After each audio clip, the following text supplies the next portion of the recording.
देश भर में बढ़ रहे कोरोना के मामलों को लेकर मुजफ्फरनगर का स्वास्थ्य विभाग बेहद अलर्ट मोड पर नजर आ रहा है। हालांकि ये कोरोना वायरस इस बार कोई खतरे का तो नहीं है, लेकिन मुजफ्फरनगर के स्वास्थ्य विभाग मुजफ्फरनगर की जनता के लिए बेहद चिंतित नजर आ रहा है। इसी पे बात करने के लिए हमारे साथ मुख्य चिकित्सा अधिकारी मौजूद हैं। सर, किस तरह का ये वायरस है? जैसे आपने अभी मीडिया के माध्यम से भी हमने देखा, आपने कहा कि खतरे की तो बात नहीं है, लेकिन आपकी जिस तरह से व्यवस्था हमने देखी, किस तरह का वायरस है और क्या ये पूरा है? जी, ये कोरोना वायरस बेसिकली वही इन्फ्लुएंजा वायरस की तरह ही होता है, उसका ही वेरिएंट है एक। और इससे कोई खतरे की बात नहीं है। मैं तो ये कहूँगा कि पैनिक होने की ज़रूरत नहीं है। इसके लिए हम लोगों ने सारी तैयारियां की हुई हैं। हमारा ऑक्सीजन प्लांट वर्किंग है, उसकी समय समय पर मॉक ड्रिल होती रहती है, और अभी भी कुछ दिन पहले हुई थी। एडी मैडम आई थी, उसका भी उन्होंने निरीक्षण किया था। और साथ में हम लोगों के बेड्स भी रिजर्व हैं, पूरा वार्ड उसके लिए हम लोगों ने रिजर्व किया हुआ है। साथ में जितने भी ऑक्सीजन कंसंट्रेटर हैं वो हमारे वर्किंग है, उसकी नीड होती है।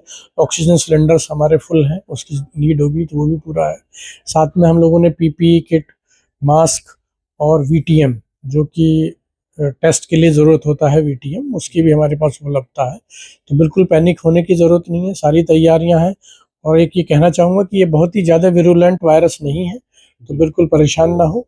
एक नॉर्मल जैसे बीमारी होती है, जुकाम, खांसी, बुखार, सांस फूलना, इस तरह की दिक्कतें इसमें आती हैं। कभी कभी कुछ लोगों को न्यूमोनिया हो जाता है, कंसोलिडेशन होता है लंग्स का, तो उसकी वजह से प्रॉब्लम्स आती है। तो हम लोग उसके लिए सब तैयार हैं, बिल्कुल परेशान होने की जरूरत नहीं। सर, किस तरह का बचाव करना है इसमें और किस तरह से हमें अपने आप को फिट रखना? हाँ जी, बचाव के लिए वही सभी लोग मास्क लगाएं, प्रिकॉशनरी बेहतर है, और दूरी बना के रखें। खांसते छींकते रुमाल या इस तरह की चीज़ या मास्क लगा रहना चाहिए, ताकि दूसरे को ड्रॉपलेट्स वगैरह ना जाए। और बाकी अगर कोई माइल्ड फीवर या इस तरह का जुकाम खांसी की प्रॉब्लम्स होती है, तो तुरंत आपके पास के जो भी हॉस्पिटल्स हैं वहाँ पे जाके दिखाएं। वहाँ पे ऑक्सीजन लेवल वगैरह मेजर करने की ज़रूरत होती है तो वहाँ पे करेंगे, और जो भी ट्रीटमेंट की ज़रूरत होगी वहाँ पे दिया जाएगा। सर, किस तरह का अंतर की अगर बात की जाए, जो पहली बार कोरोना वायरस आया था और इस बार जो कोरोना आ रहा है, किस तरह का इसमें अंतर है? देखिए, पहले सबसे बड़े इश्यूज ये थे कि हम लोगों को किसी को पहला एक्सपोजर था नहीं वायरस का, तो नेचुरली मोर्टेलिटी होने के चांस ज़्यादा थे, और वो ज़्यादा विरुलेंट वायरस था। अच्छा, किसी में कोई एंटीबॉडीज डेवलप भी नहीं थी पहले। अब सबका वैक्सीनेशन हो चुका है, पहले मैक्सिमम लोगों को कोरोना भी हो चुका है, तो नेचुरली उसके अगेंस्ट लड़ने की शरीर में क्षमता है हम लोगों की, और उसके इलाज के बारे में भी हम लोगों को प्रॉपरली जानकारी है। तो अब और पहले में बहुत ज़्यादा चेंज है, अब हम उसको बेटर ट्रीट कर सकते हैं। सर, व्यवस्थाओं की अगर बात की, जैसे आपने कहा है लगातार हम निरीक्षण भी कर रहे हैं, व्यवस्थाओं के सारे इंतजाम हैं, किस तरह की सुविधा है और कैसे संपर्क करें आपकी टीम से अगर किसी को इस तरह की कोई दिक्कत होती है? देखिए, हर हॉस्पिटल में, जो भी हमारे हॉस्पिटल्स हैं, सब में उनकी बेसिक ट्रीटमेंट की फैसिलिटी मौजूद है।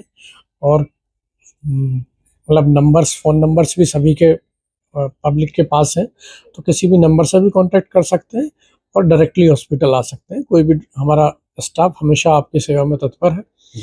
और जहाँ तक मैंने अभी बताया कि बेड्स भी सुरक्षित हैं, ऑक्सीजन की कोई कमी नहीं है, दवाइयों की कोई कमी नहीं है, वीटीएम, पीपीई, मास्क की कोई कमी नहीं है। इसलिए चिंता ना करें, पैनिक ना हो, बिल्कुल सारी सुविधाएं मौजूद हैं। सर, क्वांटिटी की अगर बात की जाए तो कितने बेड हमारे यहाँ तैयार हैं, कितनी टीम इससे लड़ने के लिए तैयार है? फिलहाल हम लोगों ने 50 बेड रिजर्व किए हुए हैं लगभग, और पूरी टीम्स राउंड द क्लॉक मौजूद है।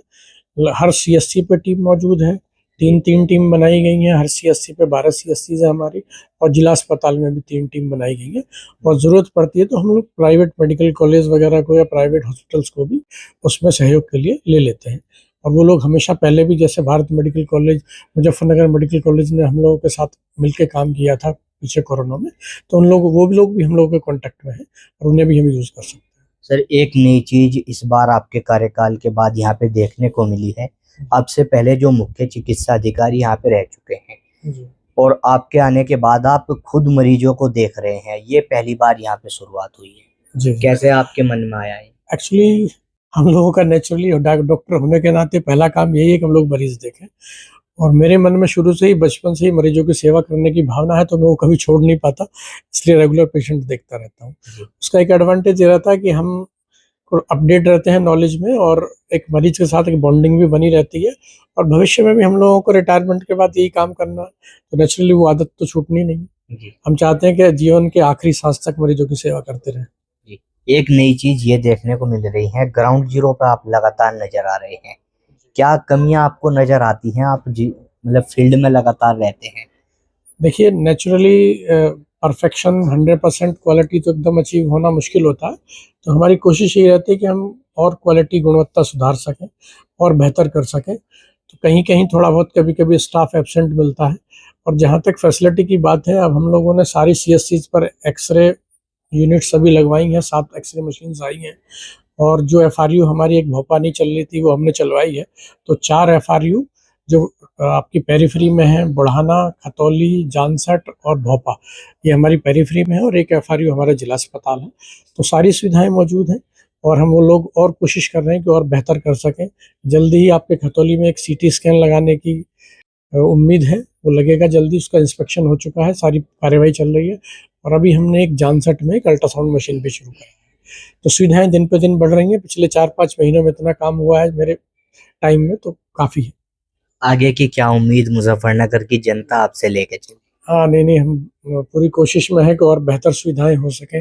जैसे कि अल्ट्रासाउंड मशीन हर सीएससी पे हो। पहले एफआरयू पे हम लोग करने का प्रोग्राम बना रहे हैं, बाद में हर सीएससी पे भी लगवाएंगे। और कोशिश यही है कि हमारा स्टाफ थोड़ा सा और बढ़ जाए, तो हम ज़्यादा बेहतर सुविधाएं दे सकते हैं। जी और गुणवत्ता में तो हमेशा देखिए, हमेशा ये रहता है कि और बेहतर हो जाए और बेहतर हो जाए। क्वालिटी का कोई लिमिट नहीं है। जी। मुजफ्फरनगर की जनता के लिए कोई मैसेज आपका? बिल्कुल, मैं तो यही कहूँगा कि हम आपके लिए सेवक हैं, और हम यही चाहेंगे कि आपके मन से सेवा करें और आप लोगों को और बेहतर सुविधाएं दे सकें। लेकिन आपसे भी ये सहयोग है कि आप लोग हमारे साथ कोऑपरेट करें, तो हम ज़्यादा अच्छा कर पाएँ। सर, टाइम देने के लिए धन्यवाद। Thank you.